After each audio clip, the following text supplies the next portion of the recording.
Selamat sore pemirsa, saya Dinda dan Anda sedang menyaksikan laporan berita terkini. Hari ini satu persatu hukum besar mengejutkan Indonesia.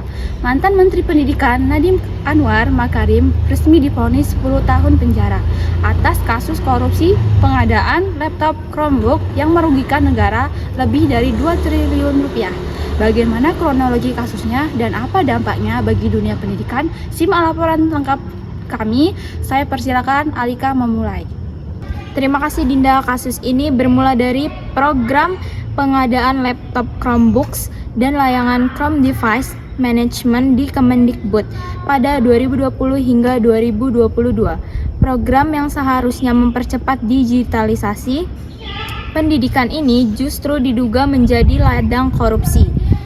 Jaksa menemukan penggelembungan harga atau aliran dana yang tidak semestinya. Total kerugian negara ditetapkan sebesar 2,18 triliun. Jaksa menuntut Nadiem 18 tahun penjara.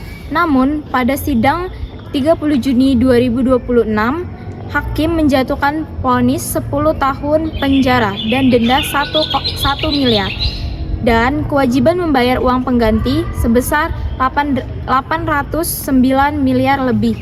Menariknya, 1 dari 5 hakim memiliki pendapat yang berbeda. Ia justru meminta Nadiem dibebaskan.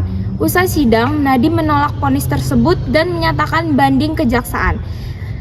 Dan kejaksaan pun ikut banding menilai hukuman yang terlalu ringan. Demikian laporan saya, kembali ke Dinda.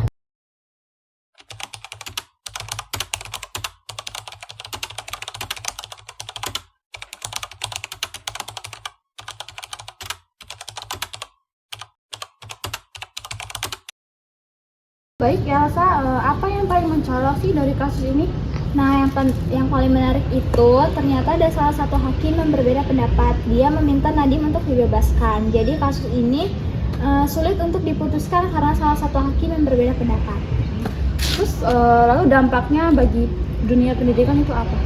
Dampaknya lumayan besar sih. Bayangin aja, uang 2 triliun rupiah yang awalnya untuk laptop siswa kemudian berakhir di pengadilan. Terus bagaimana dengan proses banding dua pihak? Ini kasusnya belum tuntas semua karena kejaksaan merasa 10 tahun itu sangat kurang, tetapi Nadiem merasa ia tidak bersalah. Baik, terima kasih Elsa. Kita akan tutup dengan rangkuman dari Angel. Terima kasih Dinda. Pemirsa, izinkan saya merangkum. Pada 30 Juni 2026, mantan Menteri Pendidikan Nadiem Makarim divonis 10 tahun penjara oleh Tipikor Jakarta Pusat. Ia terbukti melakukan korupsi dalam pengadaan laptop Chromebook yang merugikan negara senilai 2,18 triliun. Hukuman ini disertai denda senilai 1 miliar dan uang pengganti 809 miliar lebih. Baik Nadiem Makarim maupun Kejaksaan Agung menyatakan banding. Proses hukum masih berlanjut. Kasus ini mengingatkan kita bahwa program pendidikan harus lahir dari niat yang bersih. Ketika kepercayaan itu dikhianati, yang paling rugi adalah anak-anak Indonesia yang berhak atas pendidikan yang lebih baik. Saya Angel, kembali ke Dinda. Terima kasih kepada Alika, Elsa, dan Angel atas laporan hari ini. Demikian laporan berita terkini Sabtu 4 Juli 2026. Kami akan terus memantau perkembangan kasus ini untuk Anda. Tetap kritis, tetap peduli. Saya Dinda, sampai jumpa.